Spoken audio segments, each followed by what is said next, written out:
Hey there, www.andrewmartinmusic.com. This is a Riffvlog on virus, the virus, and special privilege.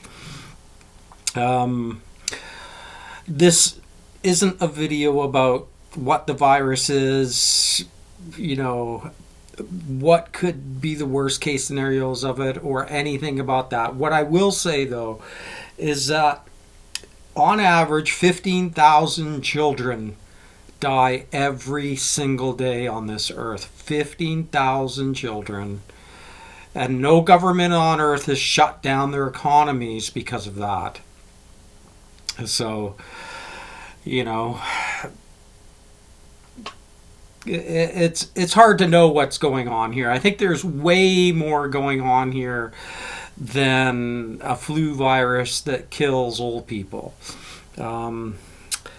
Okay, so that said, it's the Canadian government just released its stimulus plan today. They're gonna try and stimulate a corpse. Like, I'm sorry guys, this is the modern age. We know right now that you can't bring dead people back to life through stimulating them. They're dead. Okay, your decisions killed the economy. It doesn't exist anymore for most people. The only thing it exists for now is about, again, a Pareto split, about 20% of the population. And I've talked about this in my virus series. You can just go to my website. It's linked there. I'll link it in the video, my virus series, where I talk about all these issues.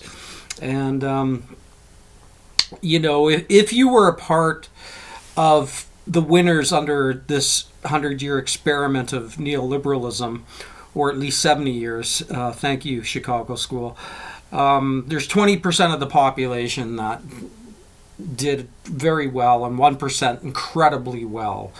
And it's an economic model that really only values, highly skilled and talented people.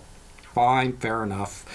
80% of the people on the planet right now are now in various forms of debt peonage because of this system. And we see the same thing happening under the virus, where 80% of the people are fucked, if I can put it like that. There's no way to make a living. The whole usurious system has just indebted them to begin with, because you can't make any money working anymore. It's so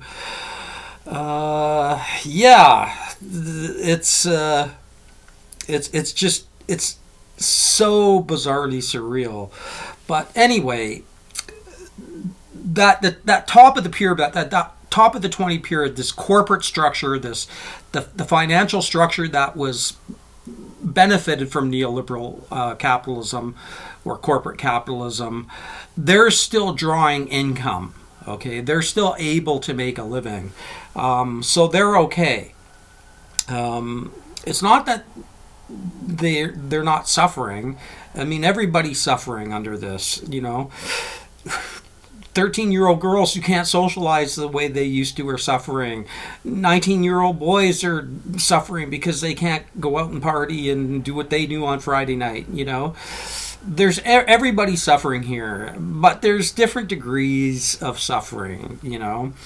And when you say that a certain percentage of the population has special privilege. Now, you want to go to the virus and good parenting video to watch where I explain this. What the government is in fact saying is they're saying that we have special children in that top 20% of the pyramid who are so privileged and so special to us that we're not going to do anything that's going to upset them. And furthermore, those privileged children, have no social responsibility other than to themselves. They have no moral, ethical, or spiritual responsibility to anybody but their own self-concerns. And this is, in fact, what the government is saying.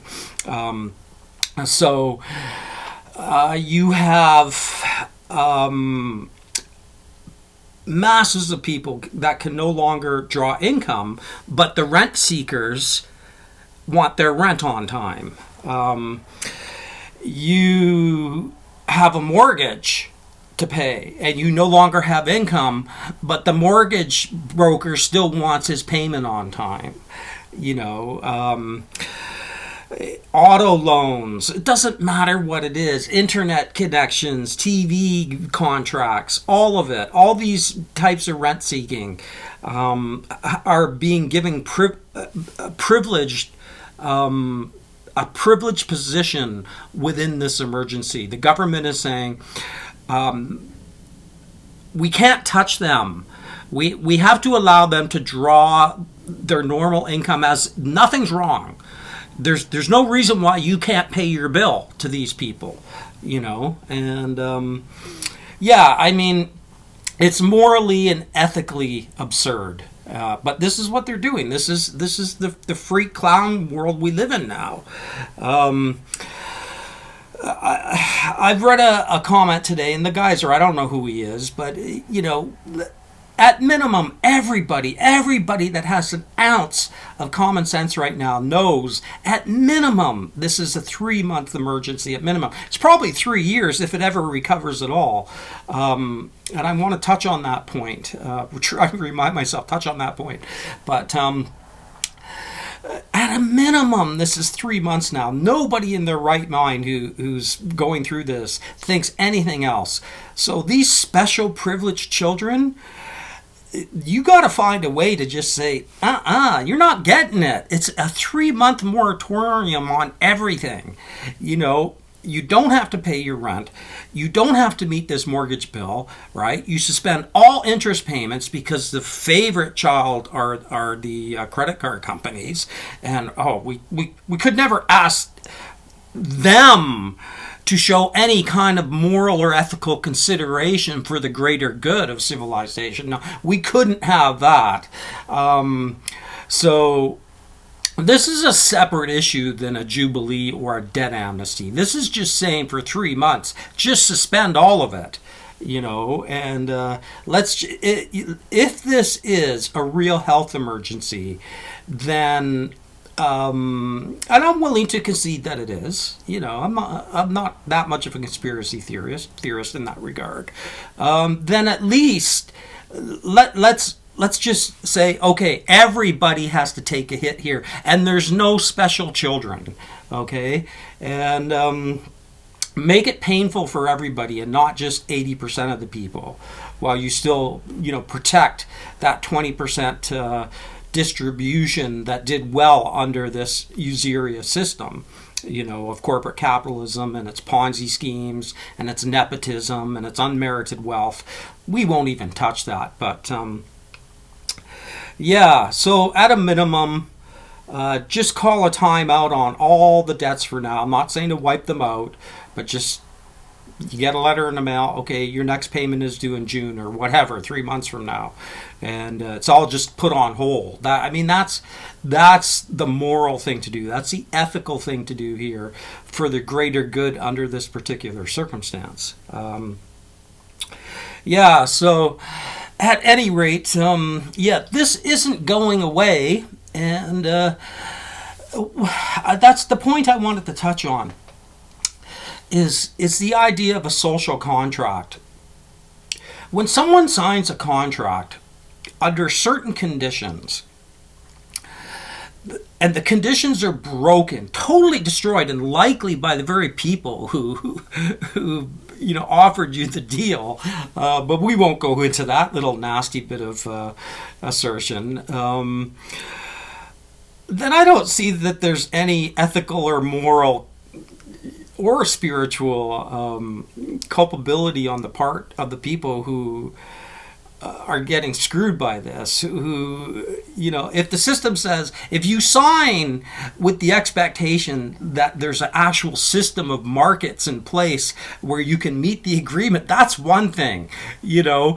Terrible things happen to people, so at least this, in some countries there are trustees where you can go claim bankruptcy, but this is an extraordinary situation, and it could go on for years and years and years. Who knows? Of course, we would all hope it's over in 3 months, but I just don't think that's going to happen.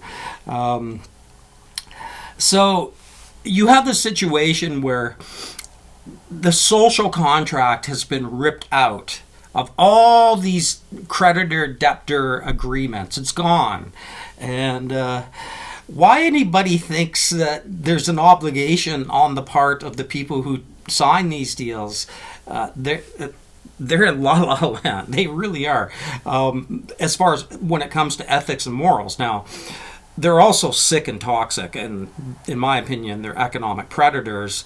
And unfortunately, if this goes really bad, they will win and get their way, and you will see a massive industrial prison complex, and everybody that owns money will just be put in prison and put into slave labor. I mean, that's a worst case scenario, but that's how toxic these people are. These special privileged children. That's another part of this, is that the government is actually, the people they're privileging, these children in the family they're privileging, are not only spoiled brats, they're sociopathic spoiled brats, and this is who the government's protecting.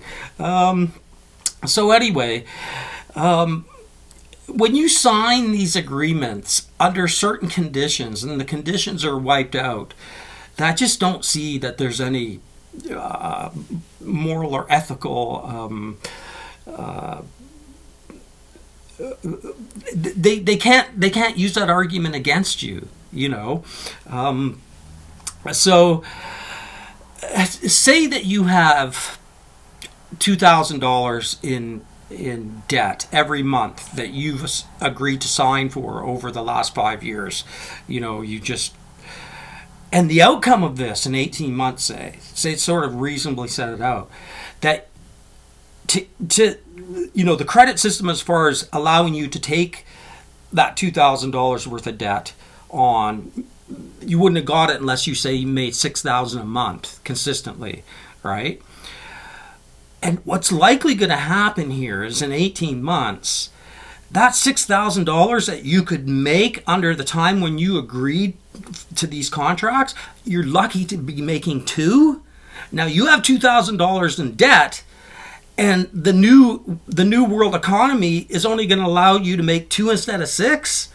Come on, do the math here, and tell me that any of this is going to work out well. Now, like I said, I'm not a fool. I know who's going to win this.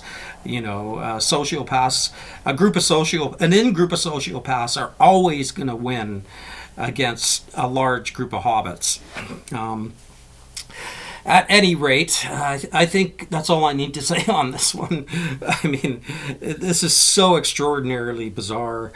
And, I mean, to me, I said I wasn't going to go into this, and before I say I go look at it, I love science fiction. As a kid, I remember watching the Andromeda Strain. I watched it over and over and over and over and over. Like, I know about this type of thing. I'm not ignorant about what this is or could be.